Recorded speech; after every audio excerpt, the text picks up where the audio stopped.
Hello everyone, welcome back to Unnat classes. आज की भी इस वीडियो में हम DSSB के previous year question paper general paper जो कि जिसमें हिंदी का पोर्शन आता है, हम वो क्वेश्चन सोल्व कर रहे हैं हिंदी लैंग्वेज के। उसके 20 क्वेश्चन ऑलरेडी हमने एक वीडियो डाला है। अगर आपने अभी तक नहीं देखा है तो आप लिंक डिस्क्रिप्शन बॉक्स में दिया गया है, आप जाके देख सकते हैं।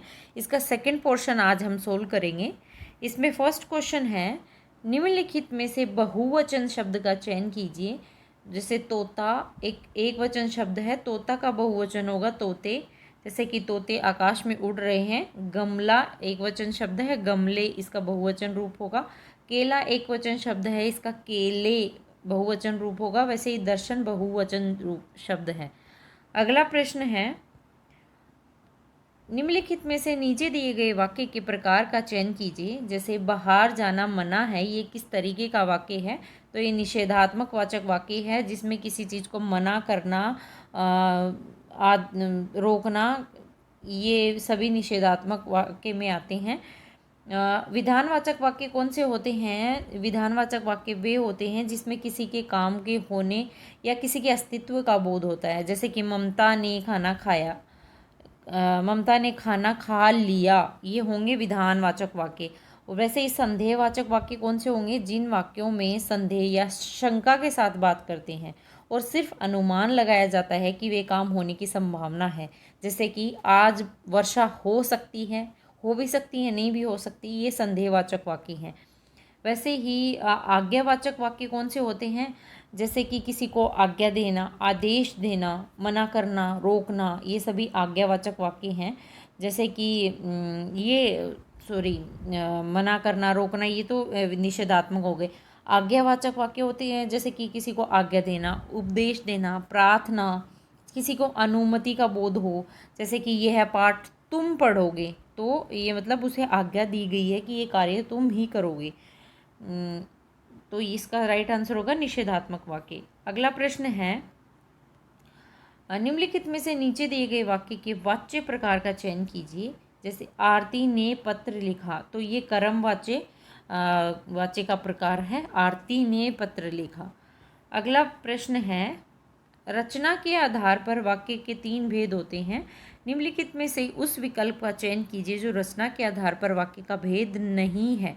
तो रचना के आधार पर वाक्य के 3 भेद होते हैं: सरल वाक्य, संयुक्त वाक्य और मिश्र वाक्य। विस्मयादि बोधक वाक्य का रचना के आधार पर भेद नहीं होता। विस्मयादि वाचक वाक्य वहाँ प्रयोग जैसे कोई शोक, आश्चर्य या फिर हर्ष, मतलब भावनाओं के भाव को प्रकट किया जाता है, तो विस्मयादि बोधक चिन्ह का प्रयोग किया जाता है। ये विस्मयादि बोधक चिन्ह है। अगला प्रश्न है, निम्नलिखित में से शुद्ध वर्तनी के वाक्य का चयन कीजिए। जैसे जब उसको होश आई, तो ये कोई शुद्ध वाक्य नहीं है। ऐसे ही अगला है, मेरे बगीचे में एक सुंदर चिड़िया आया नहीं, चिड़िया आई। एक सलवार कमीज के साथ नीली दुपट्टा अच्छा लगेगा, तो नीला दुपट्टा अच्छा लगेगा। तो शुद्ध वर्तनी का वाक्य होगा, थोड़ी और चेष्टा करो, ये करेक्ट आंसर है इसका।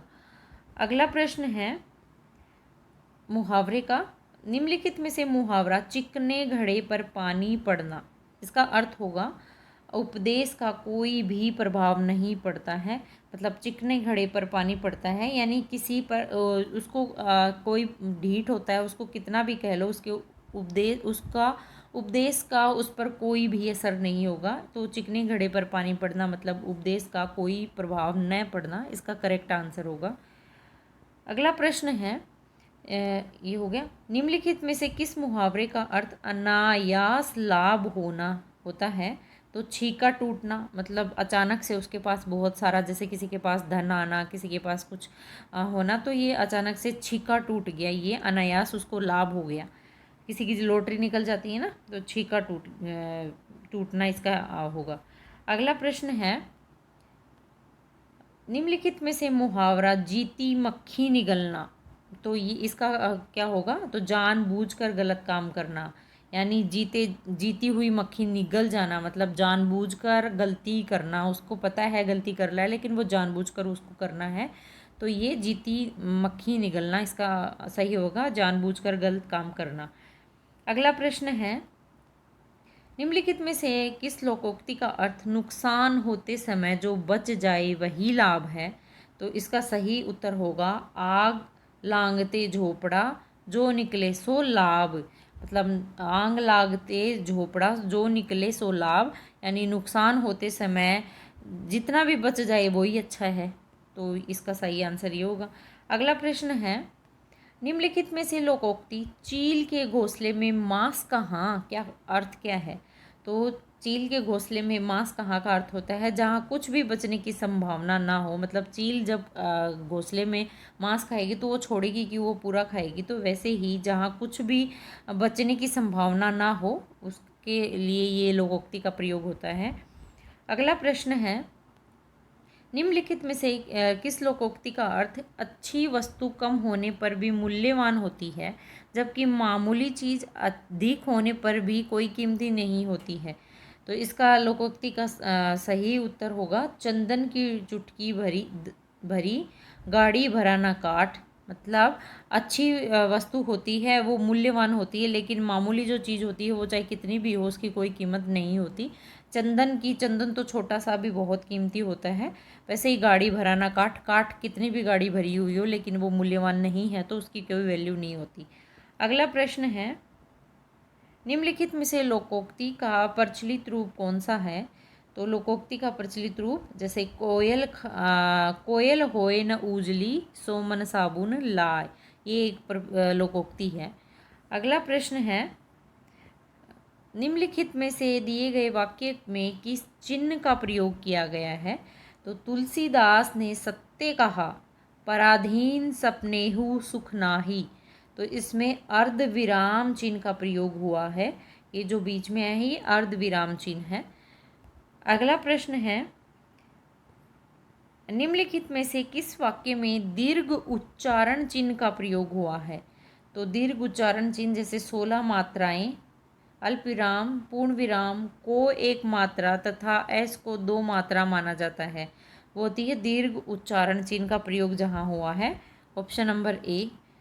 अगला प्रश्न है, निम्नलिखित में से दिए गए वाक्यों में किस चिन्ह का प्रयोग हुआ है? जैसे रात दिन परिश्रम करने पर ही सफलता मिलती है, तो रात और दिन के बीच में योजक चिन्ह आया है और अंत में पूर्ण विराम आया है, तो इसमें योजक चिन्ह और पूर्ण विराम का प्रयोग हुआ है।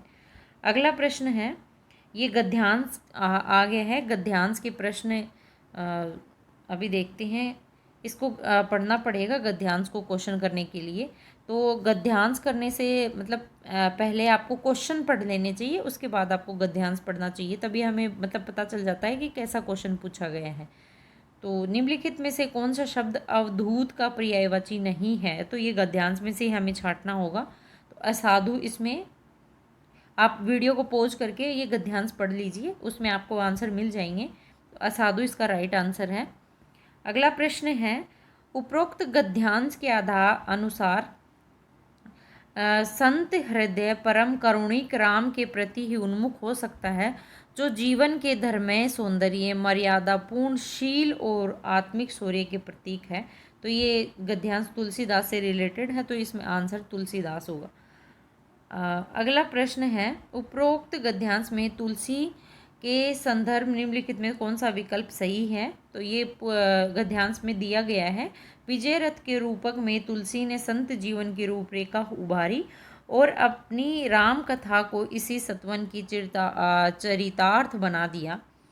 अगला प्रश्न है, उपरोक्त गद्यांश के अनुसार तुलसी के काव्य में धर्म निम्नलिखित में से किस रूप में प्रकट हुआ?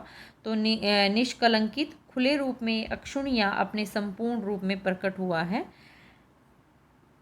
ये भी गद्यांश से क्वेश्चन है। निम्नलिखित में से उपरोक्त गद्यांश को उचित शीर्षक बताइए कि इस गद्यांश का शीर्षक क्या है?